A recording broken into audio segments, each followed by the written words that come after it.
There and welcome to Cannonball Diva Chronicles, where uplifting the downtrodden is our focus. I'm Cannonball Diva, and I'd like to talk about the topic of Alanis and Ryan Leggett, who happened to be the boyfriend from hell. Ryan Leggett was anything but a legit boyfriend to his girlfriend, whose father is a Nigerian. And the reason I'm deciding to talk about this topic is because she is indeed a downtrodden in the story. Ryan, according to Alanis' father, was very abusive, verbally, financially, and physically to her. And he only found out that his daughter was in dire straits after she had taken her life. This unfortunate story just points to the fact that many a times the way people behave at the beginning of relationships is very different from who they really are, because they know that if they were to show you the evil intentions they had, you would never even dream of coming close to them, and you wouldn't even touch them with a 10-foot pole, how much less become a friend to them. Unfortunately, Alanis wasn't to find this out until she had gotten herself very deep into the relationship to the point where she couldn't escape him. Ryan was very psychologically abusive towards her and financially tried to get money from her. He had confiscated her bank card a few times and tried to keep, and he was actually, according to the father, threatening her financially. We don't know the extent of what the financial abuse was or the threats to her finances was, but according to her father, as you will see in the video that will proceed, she was very distressed about the threats she was getting from her boyfriend, Ryan.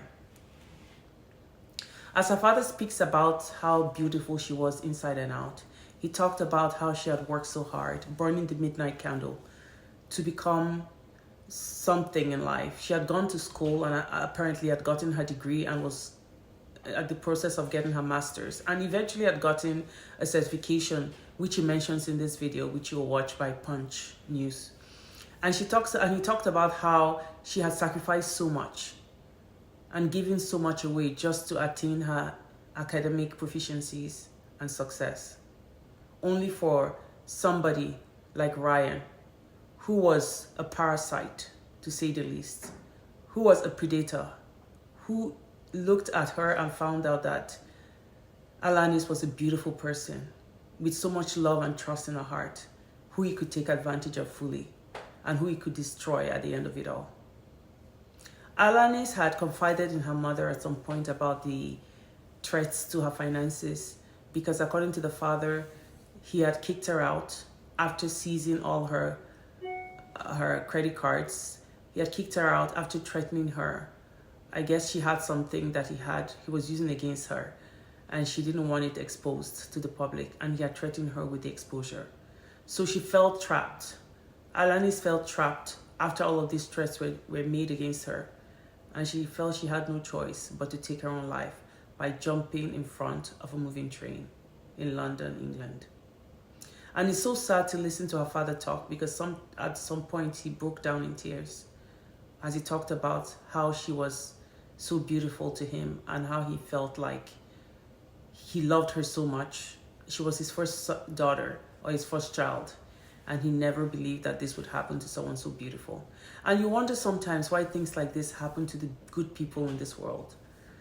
It sometimes makes you wonder, why is it that the good people, the kind-hearted people, the trusting people, the same people who wouldn't do the same evil to those that attack them, are the ones that suffer the most?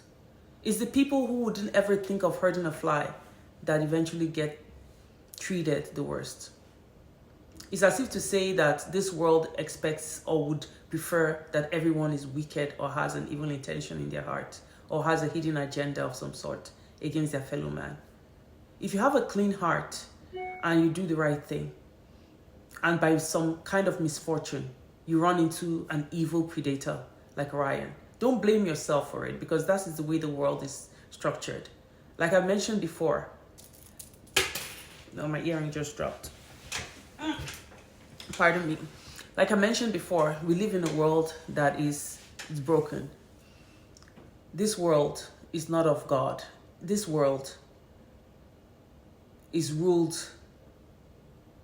by Satan in a way, because God himself has said, in the word of God, it says so.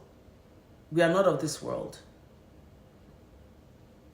At the end of the day, you wonder why people like Alanis, clean-hearted, well-intentioned, well brought up, kind, lovely, patient, beautiful inside and out. Just looking at her, you can tell how beautiful she is inside and out.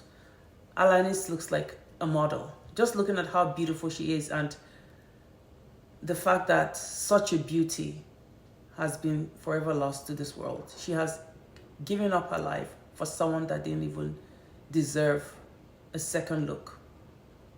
The last person in the world that you should take your life for is the wicked narcissist, because that is their intention, is to destroy. The narcissist's intention, at the risk of repeating myself, is to kill, to steal, and destroy. They do not have any positive thing to add. They do not have anything good to add to the lives of their fellow man or those that are in relationship with them. All they want to do is to destroy and to kill. Because inside themselves, they are hollow, demonic entities that have been set up on this world and given an assignment to destroy lives. If only Alanis had known this, she would have been better prepared to protect herself from such a venomous reptile as this person that calls himself a human being. The father blames the best friend of Alanis for introducing her to Ryan. He believes that it was all a staged event and that the plan was to destroy his daughter's life. Because, according to him in the video, he says that this friend of hers eventually connected with Ryan, and they are both looking like a couple now after the death of his daughter. And to make matters worse, it's so appalling to hear that at the end of it all, Ryan contacted the father after the death of Alanis to continue to try to blackmail him by showing him the pictures that was probably part of the cause of Alanis taking her life. And the father said when he saw the pictures, he says, that is not a picture that any father would want the world to see. And the fact that this Ryan had the nerve and the audacity and the complete gall to continue to mention the fact that he was in financial distress, and if only the father could just help him out financially, he wouldn't expose those pictures. So he now has destroyed Alanis and killed her. And he has now gone on to the father to continue the threat. That is exactly the way narcissists behave. They will go as far as killing someone and destroying the lives of somebody. And they won't rest at that. They don't rest until they kill everybody in that family, if possible. Their desire is to continue to get anything that they feel that they need at the expense of human lives, at the expense of human dignity, at the expense of joy and laughter of those around them. They do not want anyone happy near them. And I don't even have to ask you if you think this man, Ryan Leggett, is a narcissist. It's so blatantly clear and blaringly clear that he is one. My condolences go out to the father and the mother, who I hear left Manchester as soon as she heard that her daughter was being blackmailed, to go and spend time with her, comfort her. And it was on that day, sometime in May of last year, 2023, where she had said she was going for a walk. And her mother had told her, talked to her about staying back or coming with her. And she said no, she was fine. She had her phone with her and she was okay. And that was the time she went to the train station and threw herself in front of an oncoming train. This beautiful, lovely, gorgeous girl lost her life because of an animal like Ryan. And if I had a horn to blow to alert young girls out there, unassuming, kind, lovely girls, no man, no woman is worth your taking your life. Taking your life is like a permanent solution to a temporary problem. Taking one's life, to start with, is a sin. Taking your life is a sin because you can't create life. So taking your life therefore means that you've taken a life, even though it's your life. And the fact that she has taken her life means that she's going to be judged also, even though it's so clear that she felt she had no other choice. And I only wish that someone could have spoken to her. I wish that she would have confided in a friend, somebody, a true friend, not like the one that introduced her to Ryan in the first place. Confided in someone that could have talked her out of this devastating action that she eventually took. It's only fair that she gets justice for what has happened. And I understand that the police have been involved in asking Ryan questions, and he denied any involvement in the death of Alanis. And the father says that till now nobody has called him or his wife to ask them questions about what has happened. I'm not going to assume that this is because of color discrimination or anything like that, but it's so sad to know that after this young girl lost her life, by taking her own life, it's hard to point fingers because sometimes these events are hard to prove that it's the fault of somebody. So it's quite clear that the police are probably still doing their own investigation, but it's hard to accuse someone else when someone commits suicide, especially if there's no trail of it. I wish the family peace during this hard time, and I hope that, the young girls and ladies out there learn from this kind of devastating story and make right choices for themselves. Thank you so much for tuning into Cannonball Diva Chronicles. Stay blessed. In front of a moving train. I'll say it with confidence, it killed my daughter. But ironically, till today, even our statement has not been taken. The easiest way to explain this is to use the pattern of incidents from the beginning to the end. It's going to help you understand what actually happened.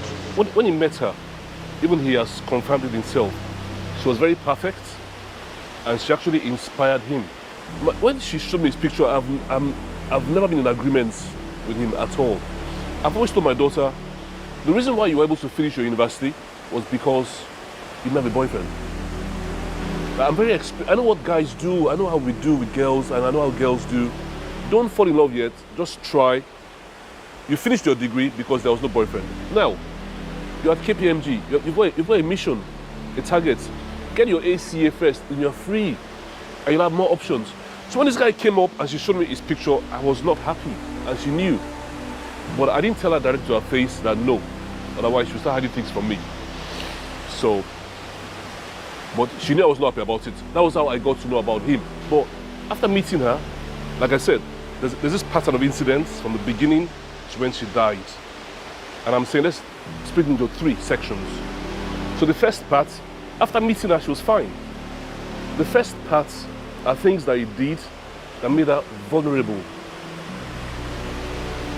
Now, I will tell you what the examples. He met her, he didn't tell her he had an infection. The infection is a viral, it's called herpes. Because herpes is permanent, there's no cure. Once you catch it, you're a carrier. You'd have to explain to your next partner that you have it, if you're honest. So you infected her deliberately, that's like to trap her. She can't go anywhere else. That's one. Wasn't allowed to speak to other men. He also misrepresented. He pretended I was a very rich guy who had multiple businesses. This is my daughter who I look after, I support. She now feels she has found somebody. Took her to his parents in Spain. Promised to marry her. Promised to invest in her future. But this thing now turned out to be lies. He didn't have the money he claimed to have. All the plans he planned with her, he couldn't afford them. That went on for a while. The second section of events, I feel, what made her mental health deteriorate. So after doing all those things to the person, imagine now, all of a sudden, he starts shouting at her. There's evidence of all these things. Asking for a bank statement.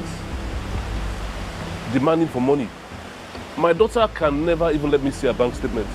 With the evidence we have, she now started, after that event, she panicked and started doing web searches on how to take her life. We found out afterwards The final parts are things he did that actually led to her doing what she did.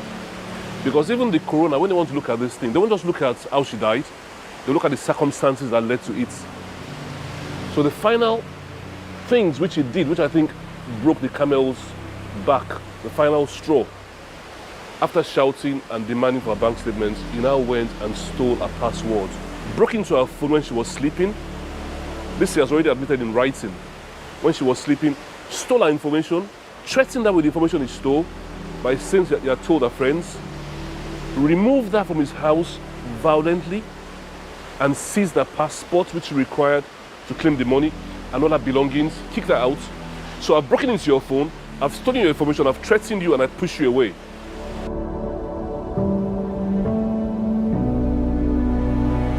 Every step along, she told her mother. When he infected her, send the mother the evidence. When he shouted and he apologized, send the mother the evidence. So when this thing was getting out of hand and he had broken into her phone, she called her mother. And mother rushed to Manchester. Then the following day, it continued. The mother was actually a witness to what happened when he was making his demands over the phone, the threats and all that, and when he was gaslighting her. So the mother was totally broken, you know. After the communication between themselves, which lasted about 6 p.m. or so, she told her mother she was going for a walk to clear her mind. The mother was saying she shouldn't go, that she'll make some dinner, whatever, then she'll hold on. She said that mother shouldn't worry, that she's got her phone, she's coming back. Alanis didn't come back. She died on the 29th of May in the UK at Manchester, a station called Eccles. She died by jumping in front of a moving train. So the mother has been so broken, you know. Even when the policemen came, the mother told them that it's even the mother that made the police aware of the existence of this person. That was how they contacted him, got his statement. But ironically, till today, even our statement has not been taken. Very strange, you know. That's where we are. So the mother was totally broken. I didn't get to know till the following day. When I contacted him out of love to find out what really happened, he still shared some of the stolen information with me as a way to make me scared. Something that no parents will want that information to come outside. And now show me the demand for money, mention the amount. I'll be happy if I can help him. That money is about to go into financial ruin after she has died. Somebody you claim to love.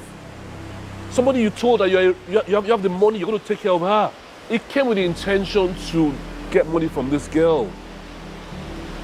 Because she was introduced by a so-called best friend, who's not a best friend, to this guy. That's his accomplice. After she died, this girl has gone to spend time with this guy, and they are united in their story against my daughter. I'll say it with confidence, he killed my daughter. He killed her. Because she was already vulnerable already due to what he had done to her. My daughter was my first child. From day one, I fell in love with this girl from day one. This is a girl that I felt if she dies, I'll die. Very ambitious girl. Her plans, she was planning that within the next 2 years or so, she'll be private. This girl had a very bright future. She had a bright future ahead of her. She had done so much, she had suffered, sacrificed a lot, stayed up all night to read, to pass. Look, KPMG, the ACA, it takes you 5 years to pass the exams, right? She passed it in 10 months. 10 months. Trying to impress her father as well. And to get there very fast. Because she saw that I was very slow in my own starting and my startup. She tried, she really tried. So I mean, it's just for other people. But if for other people we just get justice, for other people's sake, that people don't do this again to other people, I think Alanis has actually achieved something.